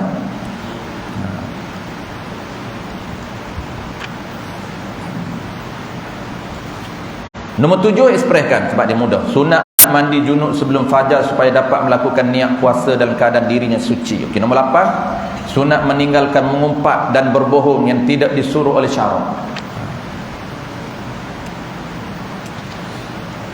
Okey, sunat meninggalkan mengumpat. Jadi kalau kita tak mengumpat bulan Ramadan itu pun dapat 2 pahala. Pertamanya pahala tetap, pahala basic, pahala bayaran basic tetap dapatlah, gaji asal dia bagi iaitu wajib. Kan mengumpat tu kan wajib kita tinggalkan. Itu pahala pahala meninggalkan benda haram. Yang kedua, kita dapat tambahan pahala apa? Iaitu pahala sunat. Tambah lagi satu pahala, iaitu pahala sunat kita tak mengumpat. Orang yang meninggalkan mengumpat semata-mata kerana Allah ketika berpuasa pada bulan Ramadan akan direkodkan pahala wajib dan juga pahala sunat. Kerana apa? Kerana perbuatan mengumpat haram dilakukan pada bila-bila masa. Bahkan sangat dituntut meninggalkan mengumpat, terutamanya dalam bulan Ramadan. Makna mengumpat, saya tak nak detail tuan, saya selalu sebut dah yang ni. InsyaAllah kita dah faham sangat tuan. Makna mengumpat ini ada 3 kata kunci. Kalau 3 kata kunci ni termasuk orang mengumpat. Jadi kita elakkan daripada mengumpat. Kenapa? Kerana dosa dia besar dan dia boleh menghilangkan pahala puasa kita. Mana mengumpat di sisi istilah agama ialah seseorang yang menyebut tentang perkara yang tidak disukai oleh orang lain. Walaupun perkara yang betul ada padanya, atau perkara yang dilakukan olehnya, atau walaupun menyebut perkara tersebut di hadapannya, tetap dikira mengumpat. Jadi 3 kata kunci ni apa dia tuan-tuan? Pertamanya ialah menyebut satu perkara yang tidak disukai umum. Apa saja perkara yang tidak disukai, aib ke perkara tak aib bagi kita, tak boleh sebut asalkan dia tak suka. Yang kedua iaitu menyebut perkara yang ada pada diri dia, ataupun memang dia buat benda tu, ataupun memang ada pada ciri dia. Ciri-ciri ni memang ada pada dia, ataupun memang kelakuan dia, ataupun memang dia buat benda ni. Itu dipanggil mengumpat. Kalau kita sebut benda tidak ada pada dia, itu dipanggil menipu. Yang ketiga, ciri yang ketiga. Yang ketiganya tuan, walaupun menyebut di hadapan dia dikira mengumpat. Okey, habis. Nombor 9. Qala al-musannif rahimahullahu ta'ala, sunat tidak berbekan. Kenapa? Kerana berbekan makruh. Sunat tidak berbekan ketika berpuasa, dan juga sunat tidak menderma darah. Bahkan makruh perbuatan tersebut dilakukan ketika berpuasa pada siang bulan Ramadan. Jadi dua-dua ni sunat kita tak buat. Kalau ketika kita nak buatlah tuan, ketika rasa nak derma darah, maka ingat kita tahan, kita tak buat benda tu dapat pahala. Kenapa? Kerana sunat tak buat. Dan kita dapat satu pahala lagi, iaitu pahala makruh. Sunat kita tahan ini dengan satu lagi niat, iaitu untuk mengelak makruh. Niat satu lagi. Kenapa kita tak buat? Sunat tak buat. Kenapa tak buat? Satu lagi kita niat untuk mengelakkan larangan makruh. Kalau buat makruh. Yang ke-10, sunat tidak merasa makanan. Sunat kita tak terai makanan sekiranya tidak ada kepentingan. Bukan dia ini tukang masak, tapi kalau dia tukang masak tu tak makruh, boleh terai. Cuma jangan silap faham terai lah. Ada orang silap faham terai, dia ingat memang taste betul, masuk telan. Dia rupanya dia ingat dia terai macam tu. Saya dulu pun tak faham. Ada 2-3 orang datang tanya, "Ustaz, boleh tak terai?" Saya kata, "Boleh je terai. Apa salah? Dah dia tukang masak." Tapi kita dan tukang masak tak boleh lah makruh. Oh, terai lah. Ya, memanglah terai. Lepas tu dia pun berkerut muka. Saya kata, terai tak ada masalah apa. Tapi kena ludah buah lah. Oh, dia rupanya apabila kita kata kena ludah buah tu, rupanya dia ingat tak atas lidah telan. Terai makan. Kan biasa kan kita terai jemput terai dulu ni sedap ke tidak? Kan kita biasa macam tu. Buka dengan ni, cuba terai ni, kuih ni sedap tak? Kita pun makan lah. Oh, sedap alhamdulillah. Terai yang ni pula. Terai, oh sedap alhamdulillah. Itu terai bagi orang Melayu. Yang ni bukan terai macam tu. Yang ni letak atas lidah, keluarkan balik. Terai taste masin ke manis ke cukup ke tidak. Jangan letak atas lidah, telan terus. Oh, itu tutum lah bagi orang tu kan masak. Yang tu tak boleh. Cuma apabila kita tak atas lidah, kesam itu dimaafkan. Tu yang kata tak makruh bagi orang ada kepentingan. Kan kita tak atas lidah, kita rasa memang tahulah manis ke masin. Kan dia akan menyerak. Yang tu tak apa. Menyerak dalam lidah hilang. Yang tu okey, dimaafkan. Sebab dia ada kepentingan. Sebab tu orang perempuan ni kalau dia duduk di dapur, dia kata tak tahulah macam mana main campak-campak je. Mungkin Ramadan ni nak terai pun payah. Tak boleh terai. Campak-campak terai lah. Yang ketidak tawar, ketidak masing. Kenapa tuan-tuan kalau kita kaji, kenapa cantiknya sistem syariat, dia tidaklah orang panggil ketat, rigid sangat sehingga nak terai pun tak boleh. Kenapa? Tak makruh terai kalau dia ada kepentingan. Kerana Islam jaga dari sudut kualiti sesuatu benda. Jadi kita nak persembahkan kepada orang, nak bagi jamu orang makan, walaupun keluarga kita lagi afdal, jamu makan yang sedap. Maka nak pastikan sedap itu sehingga boleh dia nak terai, tak makruh pun dia terai. Nak pastikan cukup, secukup rasa supaya seenak selera. Kalau tak rasa tak cukup, tak enak lah. Orang Melaka kata kena cukup rasa. Habis. Nombor 11, mendirikan solat sunat tarawih sepanjang bulan Ramadan. Ini sunat mana? Bilangan rakaat sembahyang sunat tarawih. Nombor 1, nombor 2, nombor 3 tuan-tuan. Ini kita tak menjadi isu, kita dah tahu. Jumhur fuqaha dan ulama hadis serta semua imam 4 mazhab berpendapat bahawa bilangan sembahyang sunat tarawih adalah 20 rakaat. Dan ada pandangan dalam mazhab Maliki yang berada di Madinah, bilangan tarawih sebanyak 36 rakaat. Oh tak main 8-20. Oh main 20-36. Kita duduk khilaf 28. Mazhab Syafi'i dengan Maliki duduk khilaf 20-36. Kita nak buat 36 mampu ke lembek 8 pun tak larat. Sahih kita bab tarawih tu 8 pun tuan-tuan cak ayam. Okey, tengok ada lagi tu. Nombor 2, sebahagian pendapat ahli hadis sah sembahyang sunat tarawih sebanyak 8 rakaat. Ini sebahagian pendapat ahli hadis saja sah. Kita ambil sebahagian lah. Nombor 3, ada pendapat fuqaha daripada Imam Syafi'i sendiri mengatakan bahawa 8 rakaat tidak dinamakan sembahyang sunat tarawih, hanya dapat pahala sembahyang malam sahaja. Ini khilaf. Jadi khilaf di kalangan mazhab Syafi'i tuan-tuan. 8 ini panggil tarawih tapi tak dapat nama, tak dapat pahala tarawih, hanya dapat pahala sembahyang malam. Ni nak kena cukup kota 20. Tapi kalau 8 juga ada pendapat yang mengatakan ahli hadis sah sembahyang sunat tarawih sebanyak 8 rakaat. Bolehlah buat 8 betul-betul. Jangan nimbang. Kadar kita mampu 8 saja. Sebab sunat. Jangan tak buat wajib sudah. Nombor 12, solat sunat witir sepanjang Ramadan. Sembahyang witir dalam bulan Ramadan disunatkan berjemaah dan disunatkan membaca qunut selepas nisfu kedua bulan Ramadan. Mula daripada 15 malam ke 16 tuan-tuan dah sunat kita baca witir. Nombor 13, sunat memperbanyakkan membaca Al-Quran khusus dalam bulan Ramadan. Sunat memperbanyak, bukan sunat baca je, perbanyak tu sunat, dapat 2 pahala. Satu pahala baca macam kuantiti biasa, yang kedua kuantiti lebih dapat pahala tambahan. 2 pahala. Pahala baca, yang keduanya lebih sedikit. Sebab tu orang duk target khatam, sebab apa? Sebab target lebih kadar biasa. Bulan biasa tak khatam. Bulan Ramadan dia khatam. Itu betul lah tu, sebab nak lebih, pahala lebih. Okey, nombor 13. Habis secara umumnya sunat membaca Quran pada bila-bila masa dan khususnya dalam bulan Ramadan sunat dilebihkan. Tuan bacaan berbanding bulan lain. Okey, susunan solat sunat berdasarkan kedudukan afdal tuan. Jadi menurut dalam mazhab mazhab kita, mazhab Syafi'i tersebut dalam kitab Bughyatul Tolak dan beberapa kitab lain, ada 11 ranking sunat. Ranking yang paling tinggi sekali tu, jangan kita tinggalkan. Ranking sembahyang sunat paling tinggi, solat sunat Aidil Adha, 2 rakaat saja tapi besar pahala dia. Nombor 1. Nombor 2 sunat Aidil Fitri. Ni sunat Aidil Fitri ni besar. Nombor 3 solat sunat gerhana matahari. Nombor 4 solat sunat gerhana bulan. Nombor 5 solat sunat minta hujan. Nombor 6 solat sunat witir. Nombor 6 duk tumpah witir, dia tinggi witir ni. Sembahyang yang sunat witir ada khilaf di kalangan mazhab. Berdasarkan pendapat mazhab Hanafi, sembahyang sunat witir adalah wajib. Dan di sisi pendapat mazhab Syafi'i, sunat muakkad melakukan sunat witir. Jangan tinggalkan witir. Bahkan tumpah jangan kita buat pelik. Witir ini kita witir sendiri, tak witir dengan jemaah. Sebab apa? Sebab kita nak ambil afdal sembahyang witir penutup.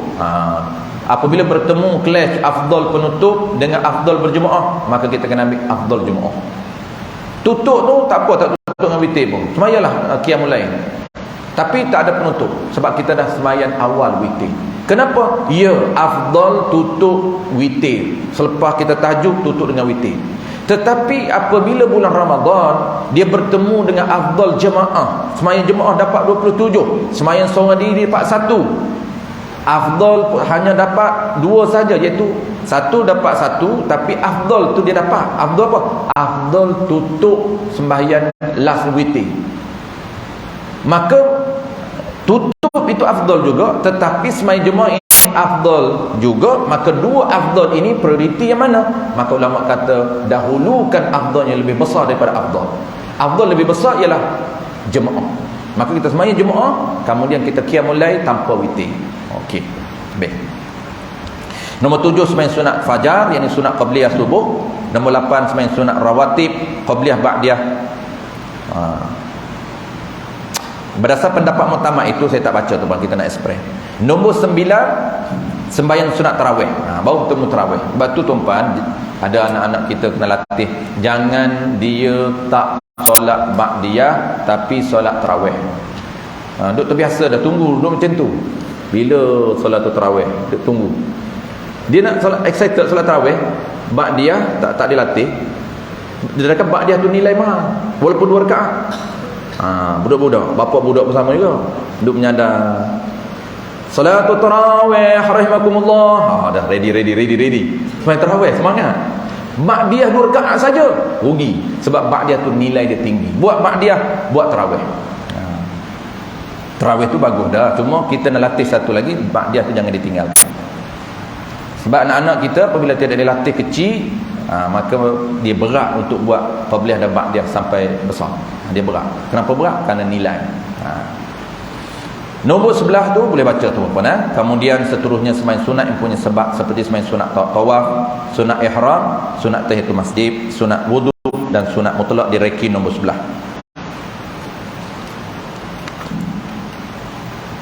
Okey, kita expresskan lagi tuan, sebab nak break, nak habiskan dulu sunat baru kita break. Barulah masuk topik baru. Selepas break ni kita masuk topik baru, perkara batal pahala puasa dengan makruh. Dia 2 topik last. Express sikit Nombor 14 tuan-puan, 14 ni apa dia? Sunat memperbanyakkan amal soleh seperti zikir, doa, selawat dan sebagainya. Sunat. Biasanya doa dah, maka datang Ramadan lebihkan sikit, dapat pahala 2, pahala doa dan pahala lebih. Pahala zikir sama. Biasanya selawat ni tuan, bulan biasa selawat ni 100 je, maka datang Ramadan tambah jadi 200, jadi 500, jadi 1000. Ikutlah kita nak tambah, nak dapat pahala lebih je. Dapat 2 pahala, 1 pahala lebih, 1 pahala diri tu. Yang ke-15 sunat memperbanyakkan sedekah. Sunat memperbanyak, dapat 2 pahala. 1 sedekah, pahala semata-mata sedekah. Yang kedua lebih daripada kadar biasa. Biasa dia bagi RM1, bagi RM2. Nombor 16 sunat menhadirkan diri dan majlis ilmu. Sunat macam tuan-puan, kita hari ni dapat 2 pahala. 1 pahala wajib, kenapa? Kerana ilmu ni wajib. Yang kedua pahala sunat, kenapa? Kerana sunat bulan Ramadan itu digesa, disarankan, di offer 1 lagi pahala tambah. Sempena Ramadan, sunat lagi kita perbanyakkan berada majlis ilmu. Sama ada ilmu tu ilmu fardu kifayah ataupun ilmu tu ilmu fardu ain. Kenapa ulama walaupun bulan Ramadan, dia teruskan program ilmu dia tuan. Kerana nilai. Kalaulah ilmu tu ilmu wajib, digandakan 70 kali. Satu kelas wajib kita tuan-tuan seolah-olah kita ikut 70 kali kuliah wajib pada bulan lain. Itu special. Sebab tu mana-mana pondok tuan-tuan, dia tutup pondok, tetapi kelas pengajian dia tak tutup. Cuma dia tak baca kitab biasa, dia akan baca kitab asing. Macam saya dulu, pondok cuti, tapi kami tak cuti. Cuti tu cuti syllabus biasa. Tok Guru akan pilih mana-mana kitab untuk khatam satu bulan khatam. Tengoklah kitab nipi-nipi khatam. Jadi 3 kali Ramadan 3 kitab khatam, 4 kali Ramadan 4 kitab khatam. Kalau lama duduk pondok 10 tahun duduk pondok 10 khatam. Biasanya Tok Guru akan buat macam tu, khatam kitab bulan Ramadan. Dan tengok kitab, kalau kitab tu tuan-tuan, kitab yang statusnya wajib, pahala dia sangat luar biasa, iaitu 70 kali ganda. Dan kalaulah sunat, dia akan naik ranking wajib. Nombor 17. Yang saya tak baca tu tuan-tuan boleh baca sendiri ya. Nombor 17, sunat memberi nafkah kepada keluarga dan sanak saudara lebih daripada bulan-bulan lain bagi mereka yang mampu. Ini bagi mereka mampu tuan, lebihkan sedikit. Lebihkan sedikit kuantiti. Biasa kita duk beli kuih, tiap-tiap hari beli kuih, sunat beli kuih tu sunat. Maka kadang Ramadan bagi orang yang mampu tambah sedikit, lebih kuantiti untuk dapat 2 pahala. Nombor 18, sunat menjaga panca indera daripada melakukan perkara haram. Tetap benda tu haram buat, cuma datang Ramadan kita jaga tak tengok benda haram itu, dapat 2 pahala, itu pahala wajib dan pahala sunat. Menjaga pandangan mata daripada melihat perkara haram seperti melihat aurat perempuan haram dilihat, dan menjaga telinga daripada mendengar perkara-perkara yang diharamkan seperti mendengar orang mengumpat, mendengar muzik yang diharamkan dan sebagainya. Menjaga lidah daripada melakukan perkara yang diharamkan seperti mengumpat, berbohong, mengadu domba dan sebagainya. Meninggalkan larangan haram yang tersebut dengan niat kerana Allah akan direkodkan pahala wajib dan juga pahala sunat pada bulan Ramadan. Dapat dua pahala. Baik, yang ke-19, sunat memakai wangi-wangian bagi lelaki sebelum fajar. Ini jangan silap. Jangan kita kadang-kadang nak pergi office lepas fajar pun spray lagi. Itu makruh. Dia sunat sebelum subuh. Sebelum subuh kita pakai. Dia sunat bila? Bagi orang bulan Ramadan, mula maghrib belum subuh. Itu tempoh sunat berwangi-wangian. Mula masuk je maghrib, nak keluar pergi maghrib, sembahyang maghrib, wangi-wangian. Nak solat isyak, wangi-wangian.